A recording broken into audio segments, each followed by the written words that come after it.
The letter. The envelope arrived on a Tuesday morning in March 1942, its official stamp bleeding through the thin paper like a wound. Margaret Chun held it with trembling fingers, her mother's worried gaze burning into her back as she stood in their modest San Francisco apartment. She already knew what it would say.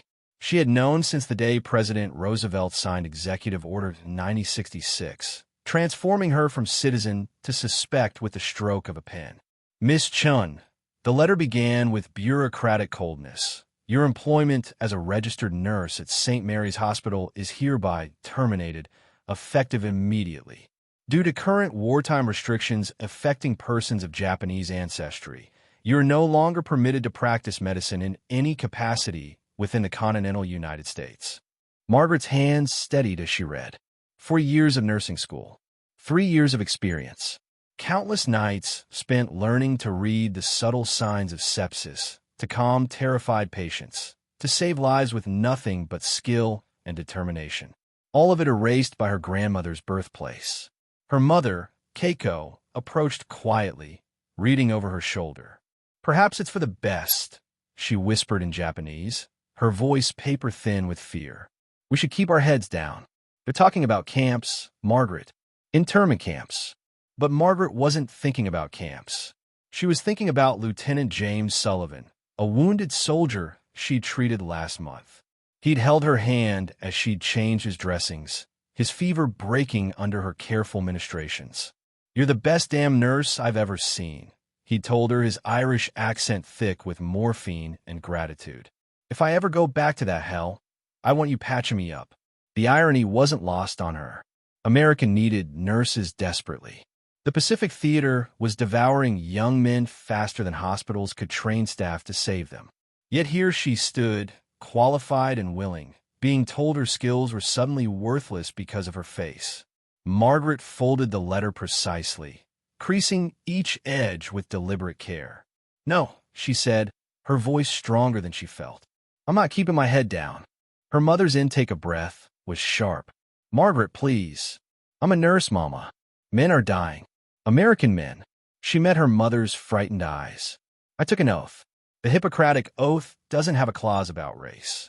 Over the following weeks, Margaret watched her world contract. Japanese families disappeared overnight, relocated to assembly centers with whatever they could carry. Her father's pharmacy was seized. Their bank accounts were frozen. Friends crossed the street to avoid them. The city she called home her entire life had transformed into a maze of hostile faces and whispered accusations. But Margaret had a plan forming, dangerous and desperate. She'd heard rumors through the nursing network, whispers of a different kind of service. The Army Nurse Corps was hemorrhaging personnel. Field hospitals in North Africa, Italy, and the Pacific were critically understaffed. They needed bodies more than they needed to check documentation thoroughly. She spent her savings on a train ticket to New York, traveling under her married cousin's name. Margaret Sullivan, no relation to the lieutenant, but a conveniently Irish surname. She bleached her already light brown hair lighter, practiced rounding her eyes with makeup, and spoke only English with a carefully cultivated neutral accent. The recruiter in New York was a weary captain named Morrison who'd seen too many boys die and too few nurses volunteer. He looked at Margaret's forged papers with eyes that lingered too long on her face, on the slight epicanthic fold she couldn't quite hide, on the way her vowels occasionally betrayed her. You understand, he said slowly, that nurses in theaters see combat. Real combat. You could die. Understand, sir. Margaret kept her spine straight, her gaze level. Captain Morrison studied her for a long moment, and Margaret saw the calculation in his eyes. He needed nurses. The Army needed nurses. Whatever suspicions he harbored, they were drowned by the desperate arithmetic of war.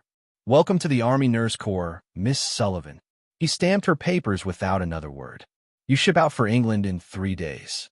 From there, you'll be assigned to a field hospital in North Africa. Margaret walked out of that office a different person. Margaret Chun, forbidden to practice medicine, was gone. In her place stood Margaret Sullivan, Army nurse, about to sail toward the sound of guns. She sent one letter home, addressed to her mother in careful code. I'm going to help. Don't worry. I'll be home when this is over. What she didn't write was the truth she was just beginning to understand. This was an act of defiance that could get her court-martialed if discovered, but it was also the most American thing she'd ever done. She was choosing to serve a country that had rejected her, to save lives for a nation that questioned her loyalty. As the ship pulled away from New York Harbor 3 days later, Margaret stood at the rail, watching Lady Liberty shrink into the distance. Somewhere ahead lay the front lines, where race mattered less than skill, where a nurse was measured by the lives she could save rather than the shape of her eyes. She was forbidden to practice medicine, but she was going to do it anyway, and she was going to be extraordinary. Baptism by fire. The field hospital at Kasserine Pass was nothing like St. Mary's sanitized corridors.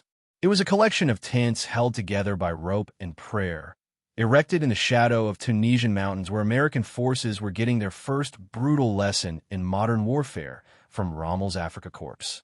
Margaret arrived in February 1943. After 3 months of watching the Mediterranean from a transport ship's deck and 2 weeks bouncing across North African desert in an ambulance that seemed held together by rust and optimism. Her white uniform, pristine when she'd left England, was now the color of sand and exhaustion. Sullivan, Captain Sarah Hendricks, chief nurse of the 48th Surgical Hospital, barely looked up from the supply manifest she was cursing at. "You're late. We needed you yesterday. Can you handle a chest tube?" "Yes, ma'am." "Abdominal trauma? Shrapnel extraction?" "Yes, ma'am." "Good." Tent 3. Soldier came in 20 minutes ago with his intestines in his hands. Literally. Peterson is trying to keep him alive, but she's been on for 18 hours. Hendricks finally looked up, her eyes bloodshot and ancient despite being maybe 35. "Welcome to hell, Sullivan. Try not to die."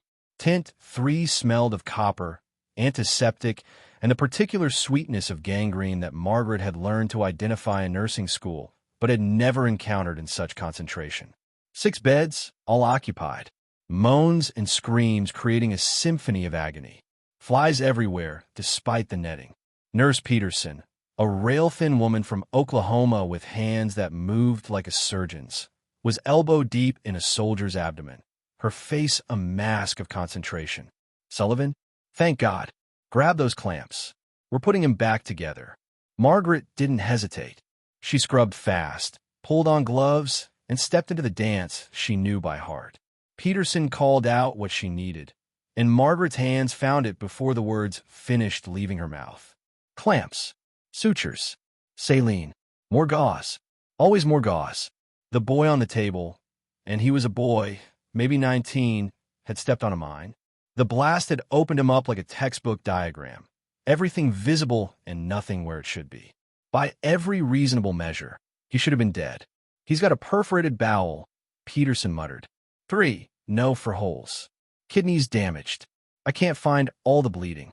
"Sullivan, pressure here while I tie off this artery." Margaret pressed down on the indicated spot, feeling hot blood pulse against her palm. This was surgery. Real surgery. The kind nurses weren't technically authorized to perform. The kind that required a medical degree and years of training beyond what she had. But there was no doctor. The unit's 2 surgeons were in Tent 1, working on a mass casualty influx from the morning's tank battle. This soldier would die if Peterson didn't operate. Would die if Margaret didn't assist. "I'm not supposed to be doing this," Peterson said conversationally, as if they were discussing the weather while she cauterized a bleeder. "Neither are you, technically. But I figure God will forgive us if we save him, and the Army will forgive us if we don't mention it in our reports." "Agreed," Margaret said, watching the soldier's vitals. His pulse was thready, blood pressure dropping. "He needs a transfusion. We're out of O negative. Used the last unit this morning." "I'm O negative." Peterson's eyes met hers across the operating field. "You sure?" "I'm sure." Margaret was already moving, flagging down a corpsman to set up the direct transfusion. Within minutes, her blood was flowing into the dying soldier, literally giving him life while her hands continued to assist Peterson's desperate repairs. The surgery took 4 hours. When it was over, when they'd tucked the last of the soldier's intestines back where they belonged and closed him up with more prayers than sutures, Margaret's head was spinning from blood loss and adrenaline. He'll probably die anyway, Peterson said matter-of-factly, stripping off her gloves. Infection will get him in a few days. But we gave him a chance. That's all we can do out here. Give him a chance. But he didn't die. Private David Morrison, no relation to the captain who'd recruited her, survived. Against all odds, against every medical textbook's predictions, he survived. Margaret changed his dressings twice daily, watching for signs of sepsis, adjusting his medications, sitting with him through fever dreams where he called for his mother. 3 weeks later, he was well enough to be evacuated to a rear hospital. As they loaded him onto the ambulance, he caught Margaret's hand. The Chinese nurse, he mumbled, his mind still foggy with morphine. You saved me. The Chinese nurse saved my life. Margaret's blood froze. Peterson, standing nearby, heard it too. Their eyes met, and Margaret saw the calculation happening. But Peterson just smiled tiredly. That's Nurse Sullivan, Morrison. Irish as they come. The desert sun plays tricks on your eyes.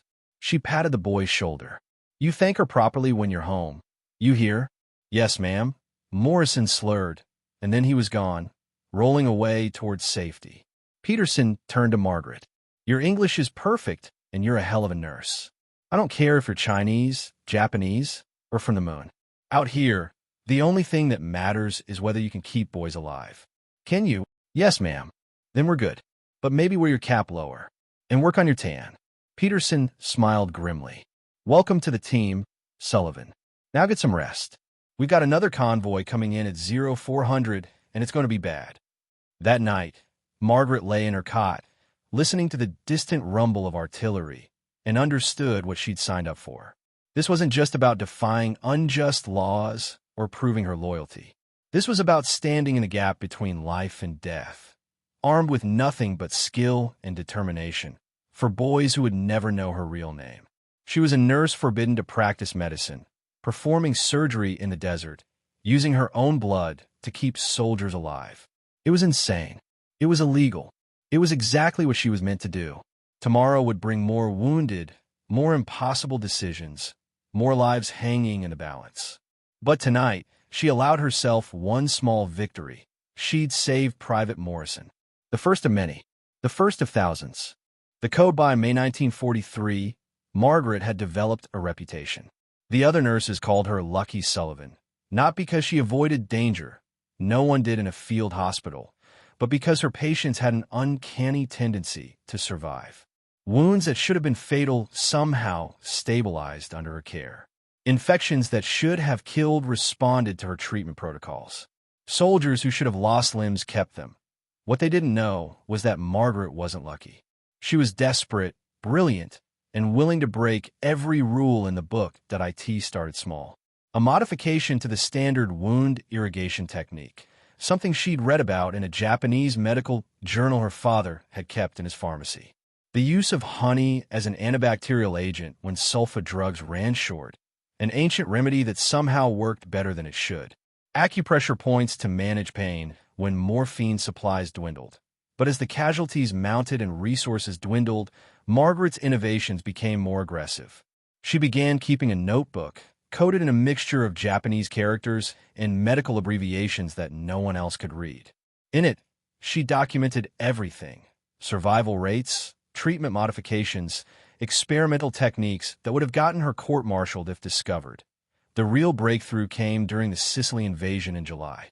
The 48th Surgical Hospital leapfrogged forward with the advancing troops, setting up and tearing down with military precision. They landed near Licata, where the fighting was so intense that wounded arrived faster than they could be treated. A young captain named Thomas Wright came in with a sucking chest wound. Both surgeons were occupied. The standard protocol was to seal the wound, stabilize him, and wait for surgery. But Margaret had seen this injury before. Waiting meant death. The lung would collapse completely, pressure would build, and his heart would stop. She didn't wait. Working with Nurse Peterson, who had become both her closest friend and her most reliable accomplice, Margaret performed an emergency thoracostomy. She cut between his ribs, inserted a chest tube, and created a water-sealed drainage system using an empty wine bottle they'd scrounged from a bombed-out farmhouse that IT was surgery. Pure and simple surgery, the kind that required a medical license she didn't have, performed by two nurses who were absolutely, categorically forbidden from making such decisions. Captain Wright lived. More importantly, he woke up. "Who put in my chest tube?" he asked the next day, his voice raspy but strong. He was a doctor himself, a surgeon from Boston who'd been leading his men when a sniper's bullet found him. He knew exactly what had been done to him and how technically difficult it was. Margaret and Peterson exchanged glances. This was it, the moment their unauthorized medical practice would be exposed. But Wright surprised them. "Whoever did this," he said carefully, "saved my life. And did it better than I could have done myself, frankly. The placement is perfect. The seal is textbook." He studied them both. "You two have been doing more than nursing, haven't you?" Margaret's heart hammered. Court-martial. Dishonorable discharge. Possibly prison.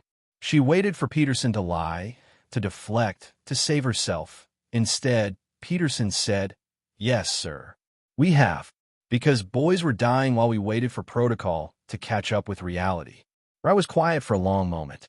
Then he nodded slowly. "How many unauthorized procedures have you performed?" 47, Margaret said quietly, with a 92% survival rate. Wright's eyebrows shot up. 92%.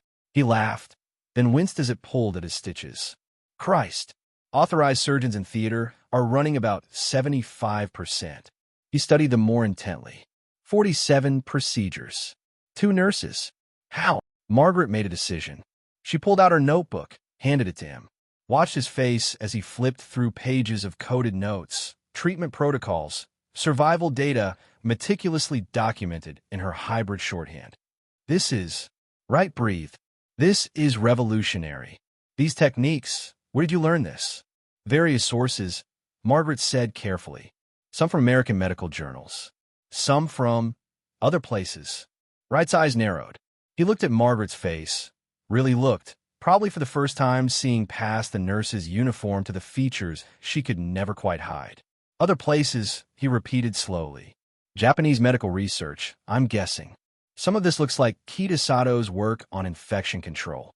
Margaret's blood ran cold. Kitasato Shibasaburo, one of Japan's most renowned medical researchers. His journals had filled her father's shelves. She'd studied them obsessively, never imagining that knowledge would someday save American lives, or that admitting to possessing it could condemn her. "Sir," she began. Wright held up a hand. "I don't want to know your story, Nurse Sullivan. I don't want to know where you really learned these techniques, or why you're serving under what I suspect is not your real name." He tapped the notebook. "What I do want is to make sure these innovations reach other field hospitals. These protocols could save thousands of lives. They're not authorized, sir," Peterson pointed out. "We could all be court-martialed. Then we make them authorized." Wright smiled grimly. "I'm a captain and a surgeon. When I recover, and thanks to you too, I will recover, I'm going to write up these procedures as my own research. I'll present them to medical command as battlefield innovations developed under my supervision." "You'd lot?" Margaret asked, stunned. "I'd adapt the truth for the greater good," Wright corrected. "You two will be credited as my brilliant nursing staff who assisted in developing and implementing these protocols.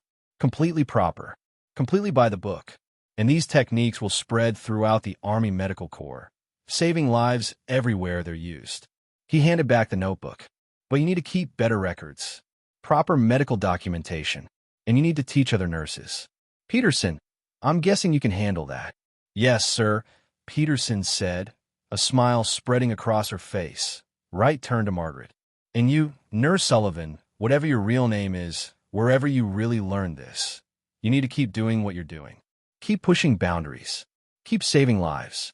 Just be smart about it." He paused, "And maybe be a little less visible. The less attention you draw, the longer you can keep working miracles." It was a warning and a blessing all at once. Wright knew, maybe not the specifics, but he knew Margaret was operating under false pretenses. And he didn't care. Or rather, he cared more about saving lives than enforcing discriminatory regulations. Over the following weeks, Wright made good on his promise. His research papers on advanced field trauma care began circulating through military medical channels.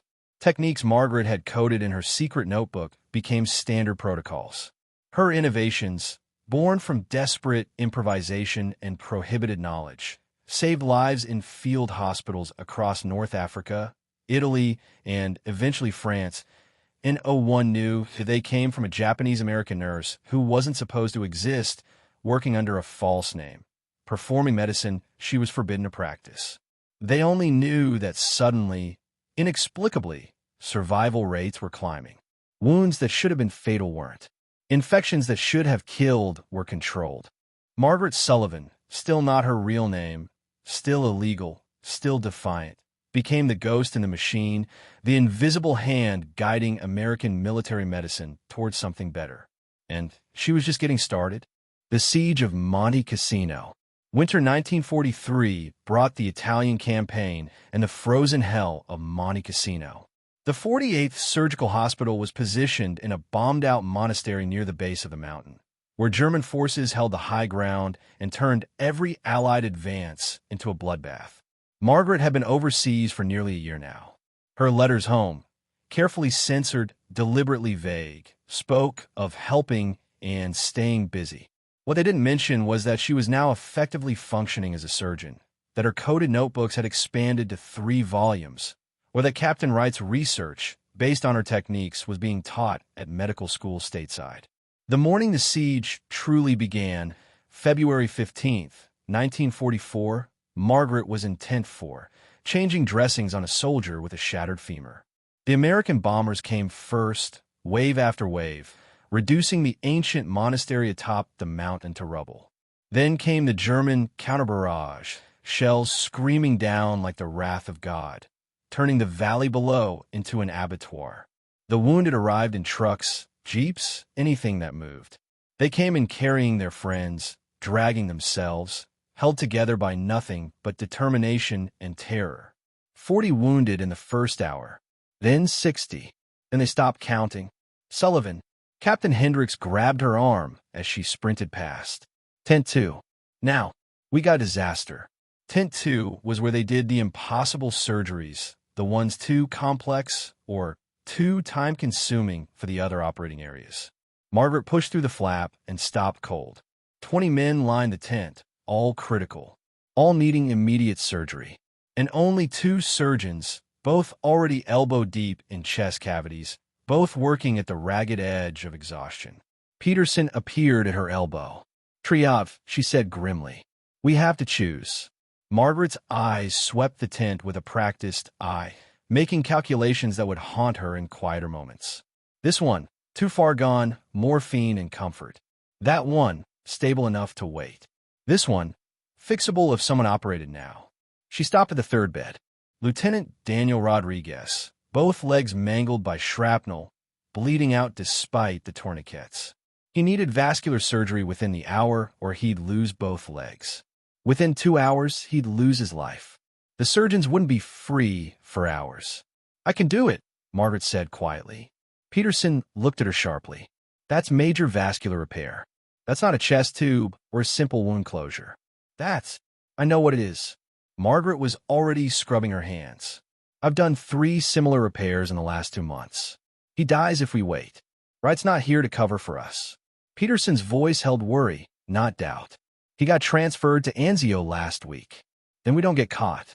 Margaret pulled on gloves. "Help me or don't, but I'm not letting him die because of paperwork." Peterson hesitated for maybe 3 seconds. Then she began setting up the surgical tray.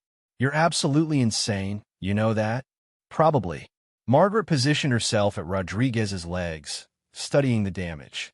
Multiple shrapnel wounds, a severed femoral artery, massive soft tissue damage. A surgeon would take 4 hours. She had maybe 2 before he bled out despite the blood she was already ordering. She began to cut. The surgery was a nightmare of complexity, like trying to reassemble a watch while wearing mittens in the dark. Margaret worked with absolute focus, blocking out the sounds of men dying around her, the smell of blood and cordite, the thunder of artillery that made the tent shake. She was halfway through repairing Rodriguez's femoral artery when a new voice interrupted. "What the hell is going on here?"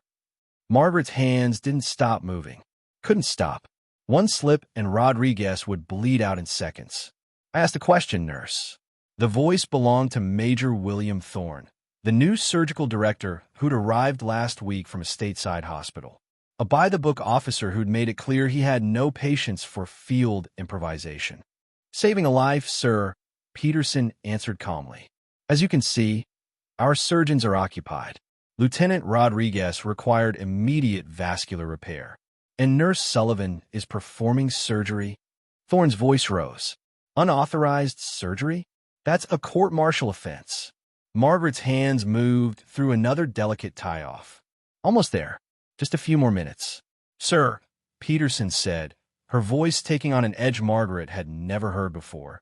You can court-martial us after we save this man's life. Or you can help. Your choice. The tent fell silent except for Rodriguez's labored breathing and the distant crump of artillery. Margaret could feel Thorne's stare burning in her back. Could imagine him calculating. Protocol versus pragmatism. Regulation versus reality. Then, surprisingly, Thorne moved closer. That's not the proper suture technique for femoral repair, he said clinically. Margaret's jaw tightened. It's a modified technique. Faster, lower failure rate in field conditions. Interesting. Thorne leaned in. Where did you learn it? Here, Margaret said tersely. Trial and error. Like everything else in this godforsaken war. Thorne was quiet for a moment. Then, your hand's shaking. You're exhausted. Let me finish. Margaret wanted to argue, wanted to maintain control. But he was right. She'd been on duty for 16 hours straight. Her hands were trembling with fatigue. She stepped back. Thorne stepped in. His movements were sure, practiced, but he followed the technique she'd started, the modifications she'd made to standard vascular repair. 20 minutes later, Rodriguez was closed up, stable, with two mangled but potentially salvageable legs. Thorne stripped off his gloves. 92% survival rate, he said quietly. That's what Captain Wright claimed in his research papers. Techniques developed by his nursing staff. I assume he was talking about you. Margaret said nothing. Admission was danger. I read those papers, Thorne continued. Impressive work. Revolutionary, even, but also clearly written by someone who learned from doing, not just from books. He studied her face. You're not Irish, are you, Nurse Sullivan? Margaret's heart stopped. This was it. After all this time, all these lives saved, it was over. I don't care, Thorne said simply. Do you understand me? I don't care if you're Irish, Chinese, Japanese, or Martian. You just saved that man's legs, possibly his life. You've been doing it for months, apparently. And from what I saw, you're better at emergency vascular repair than I am. He paused, making sure she was listening. So here's what's going to happen. You're going to teach me every technique in those coded notebooks of yours. You're going to train every nurse in this unit who can handle it. And you're going to keep doing exactly what you've been doing, but under my official supervision. That makes it legal. That makes it defensible. Why? Margaret asked hoarsely. Because men are dying and you can stop it. Thorne shrugged. Everything else is just paperwork. And I didn't survive Kasserine by worrying about paperwork. He walked away, leaving Margaret standing in the surgical area, covered in blood, officially authorized to do what she'd been doing in secret for a year. That night, as artillery fire lit the sky like deadly fireworks, Margaret sat in her tent and cried for the first time since leaving San Francisco. Not from fear or exhaustion, though God knew she felt both. She cried from relief. Someone knew. Someone in authority knew who and what she was. And he didn't care. More than that, he wanted to help. The war wasn't over. The hiding wasn't over. But for the first time since that letter had arrived on a Tuesday morning in March 1942, Margaret felt like maybe, just maybe, she wasn't entirely alone. Rodriguez survived. More than that, he walked again. When they evacuated him 3 weeks later, he insisted on standing, on shaking Margaret's hand. The Chinese nurse saved my legs, he told anyone who would listen. I don't care what her papers say. She's Chinese, and she's a miracle worker. This time, no one corrected him. This time, they just smiled and let him talk. Because by then, everyone knew, and no one cared. What they cared about was that Margaret Sullivan, or whatever her real name was, could keep boys alive when no one else could. in a field hospital at the base of Monte Cassino during the deadliest winter of the Italian campaign. That was the only qualification that mattered. D-Day and beyond. June 6, 1944. The 48th Surgical Hospital landed on Omaha Beach 3 days after the initial invasion, setting up in a partially destroyed French farmhouse with artillery fire still close enough to rattle the windows. Margaret had been overseas for 2 years now, had performed or assisted in over 300 unauthorized surgeries, and had stopped counting the lives she'd saved because the numbers had become meaningless in the face of endless casualties. The Normandy campaign was different from North Africa and Italy. The fighting was more intense, the casualties more numerous, and the medical resources more strained. But something else had changed too. Margaret's secret was now an open secret. Everyone in the 48th knew she was Japanese American. Everyone knew her real name, though they still called her Sullivan out of habit and protection. And everyone knew that she had saved more lives than any other nurse in the European theater. Major Thorne had been true to his word. Under his supervision, Margaret had trained 30 nurses in advanced emergency procedures. Her coded techniques were now standard protocol throughout the Army Medical Corps, though few knew their true origin. She had become, in effect, a surgeon in all but title, and even that distinction had begun to blur. Sullivan, Lieutenant Colonel Marcus Webb, the chief surgeon, called from across the operating area. "I need you in Tent 1. Multiple casualties from the hedgerow fighting. It's bad." Margaret grabbed her surgical kit and ran. 2 years of war had taught her that bad, in military medical terms, meant unspeakably horrific. She wasn't wrong. Tent 1 held 15 soldiers, all critical. Blast injuries, mostly mines and mortars that had torn bodies into fragments that barely resembled human beings.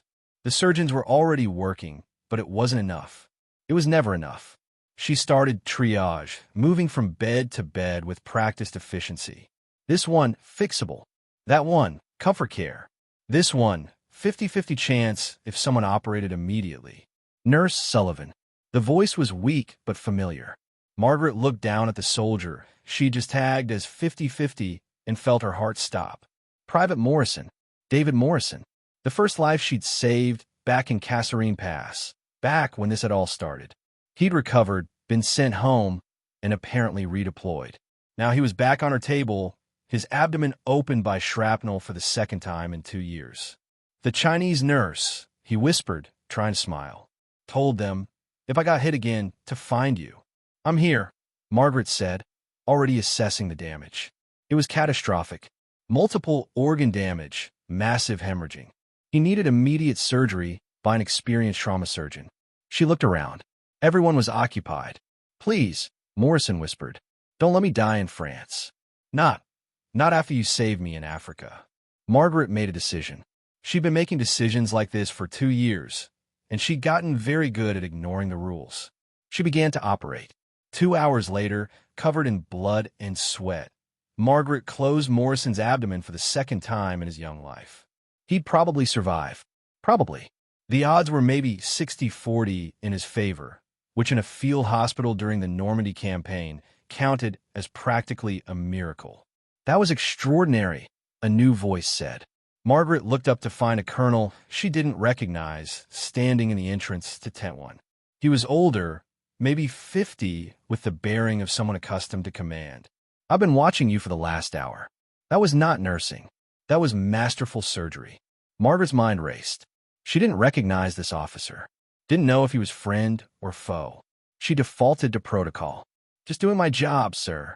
"Your job." The colonel smiled slightly. "Nurse Sullivan, or should I say Nurse Chun?" "Yes, I know your real name. I know everything about you." The blood drained from Margaret's face. This was it.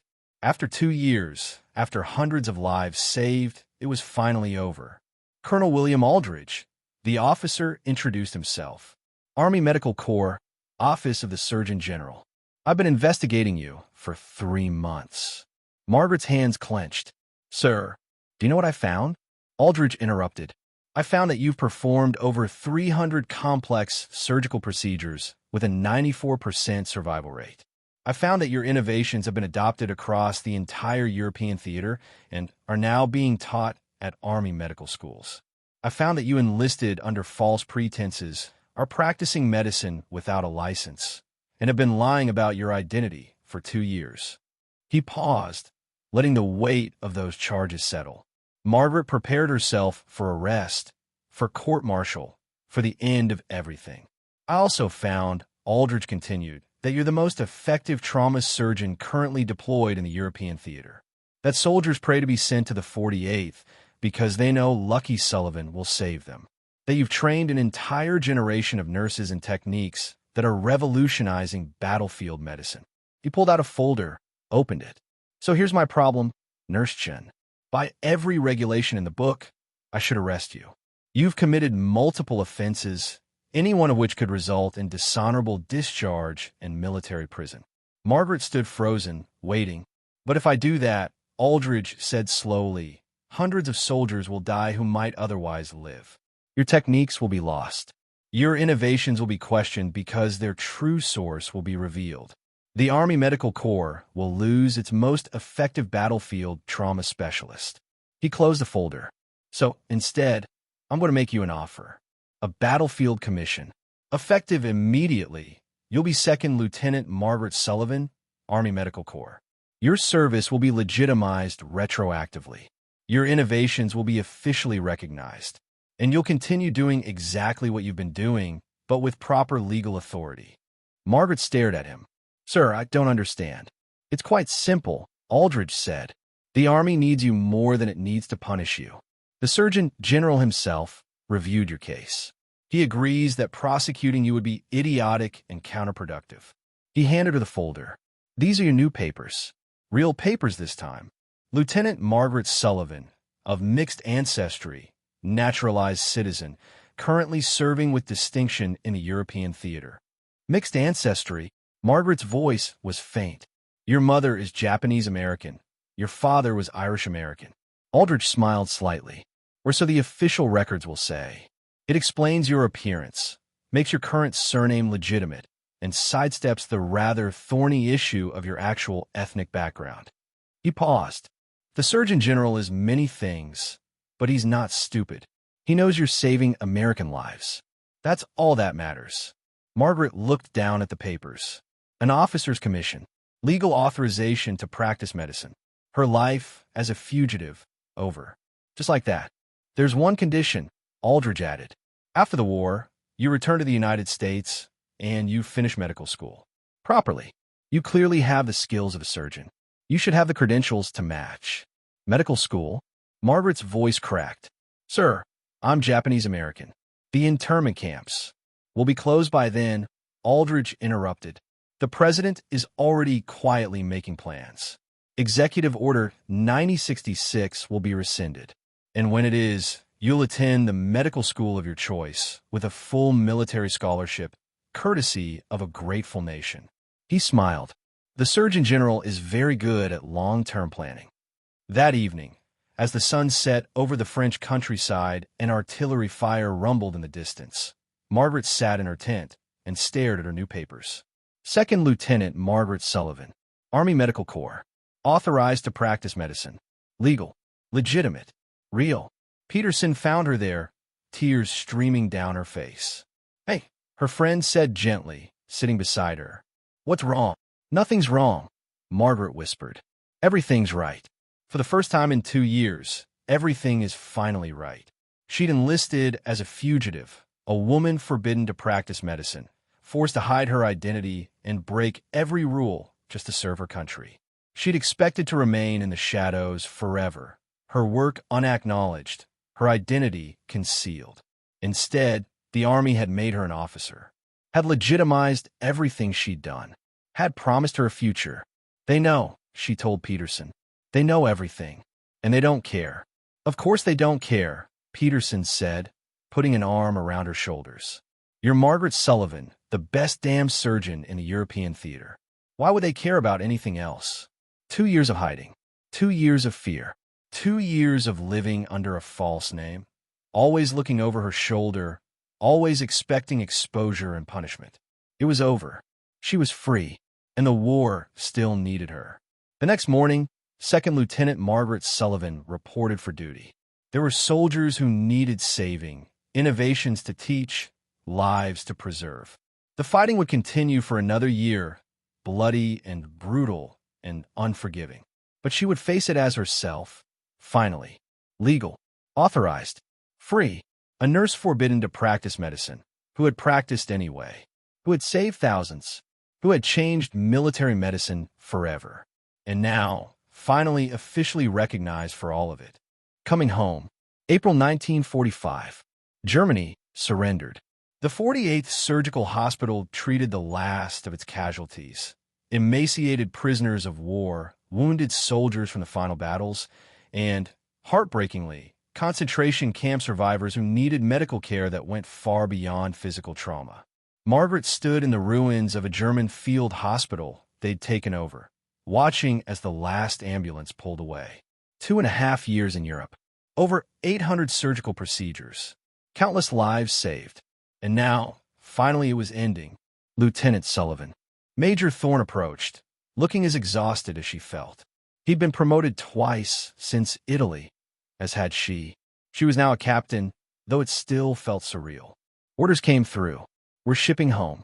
The 48th is being decommissioned. We'll be stateside by June. Home. Margaret hadn't let herself think about that word in years. Home meant San Francisco. Meant her parents, if they'd survived internment. Meant a life she'd abandoned when she climbed onto that train to New York with forged papers and desperate determination. What will you do?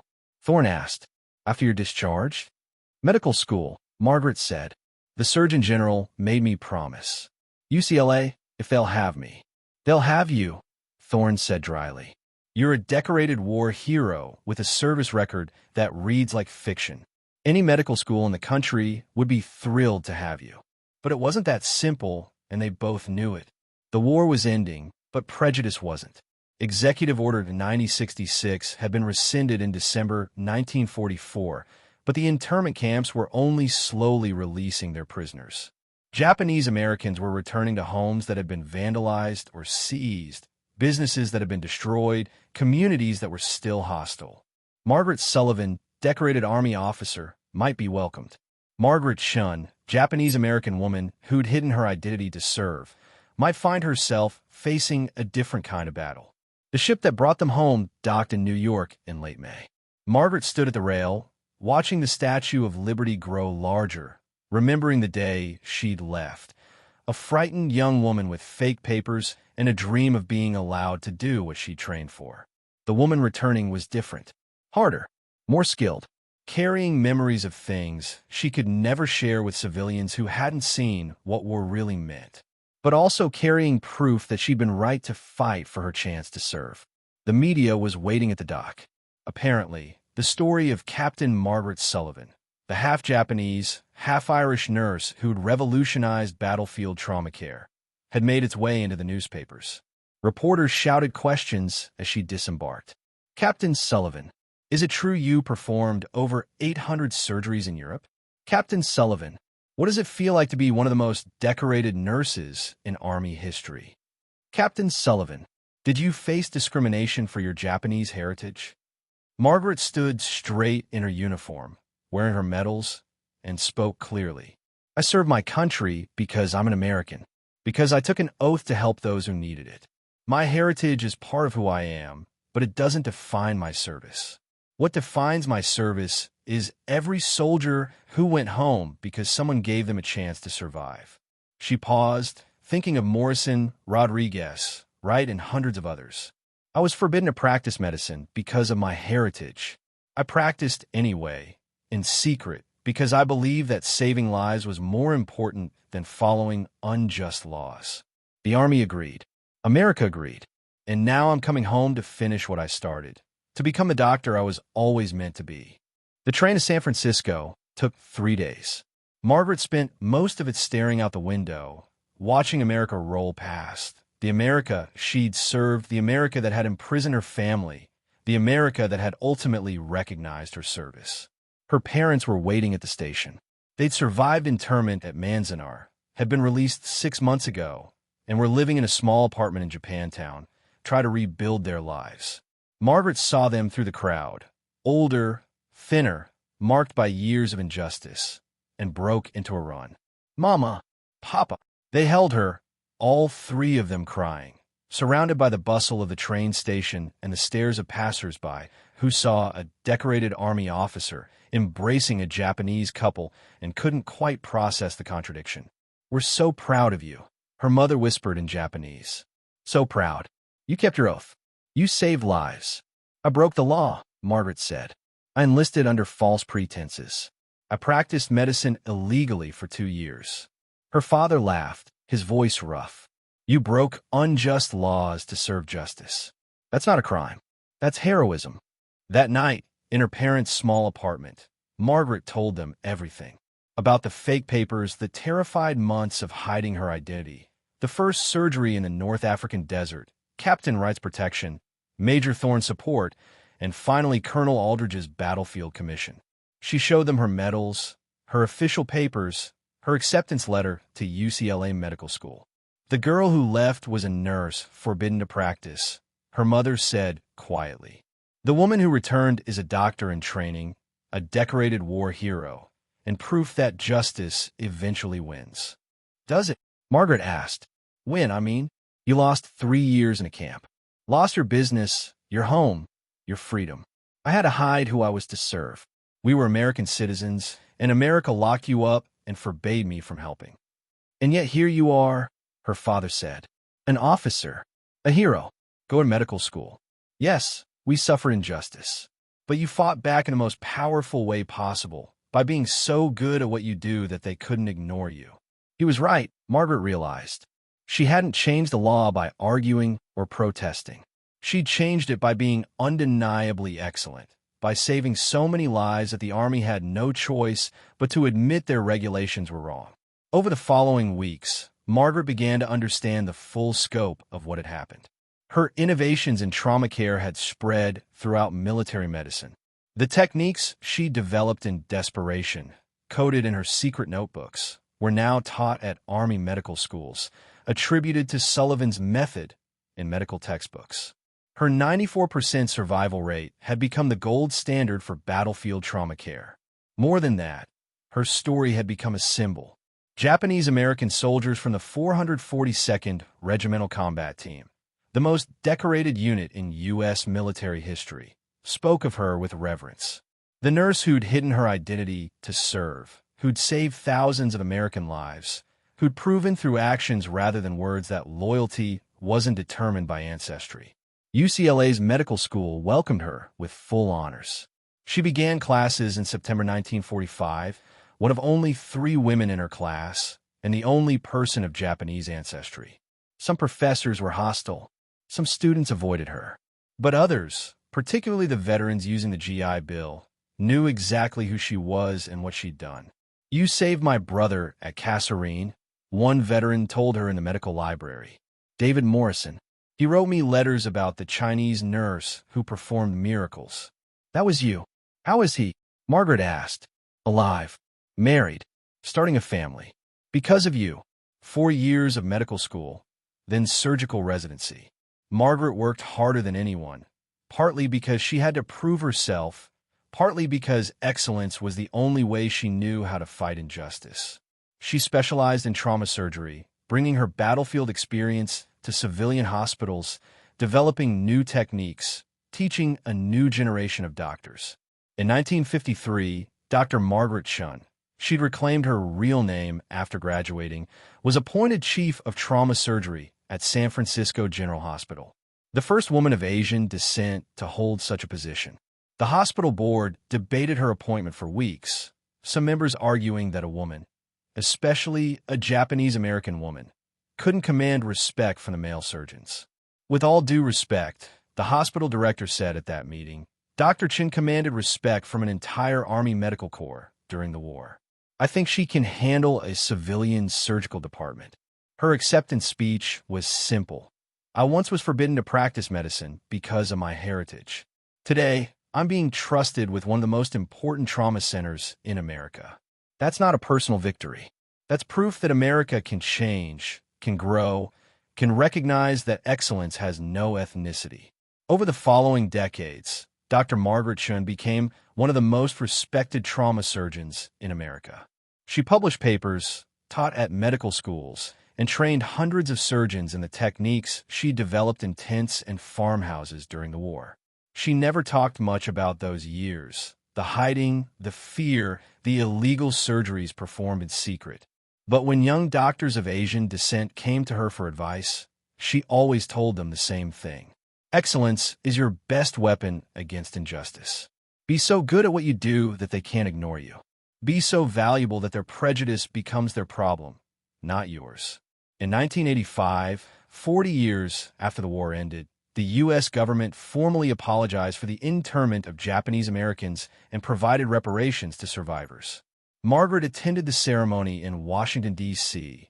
Now 70 years old, white-haired, still sharp-eyed, and sharp-tongued. A young reporter asked her, "Do you forgive America for what was done to you and your family?" Margaret was quiet for a long moment. "America didn't do this to me. Prejudice did. Fear did. And individuals made choices, some to hurt, some to help.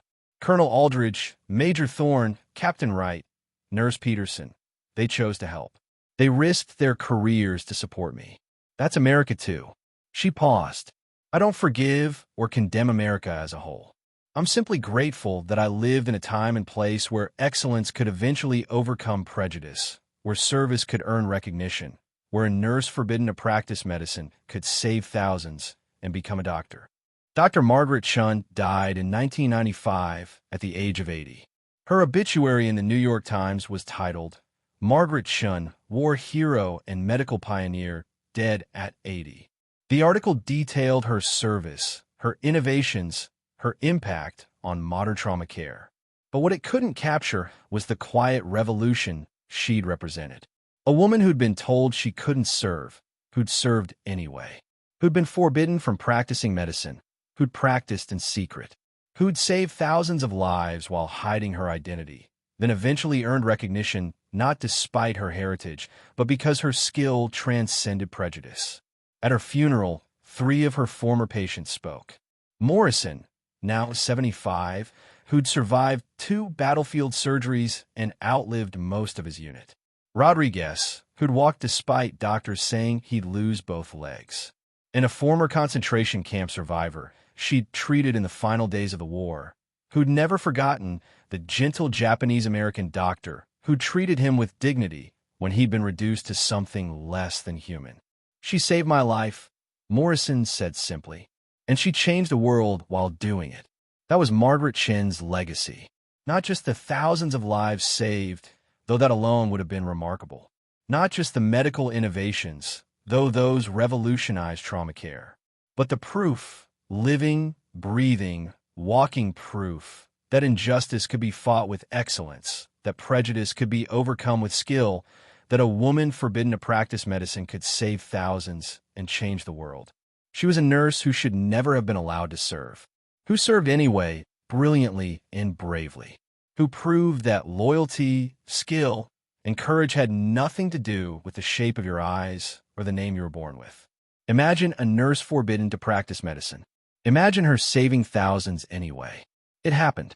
Her name was Margaret Chun, and she was extraordinary.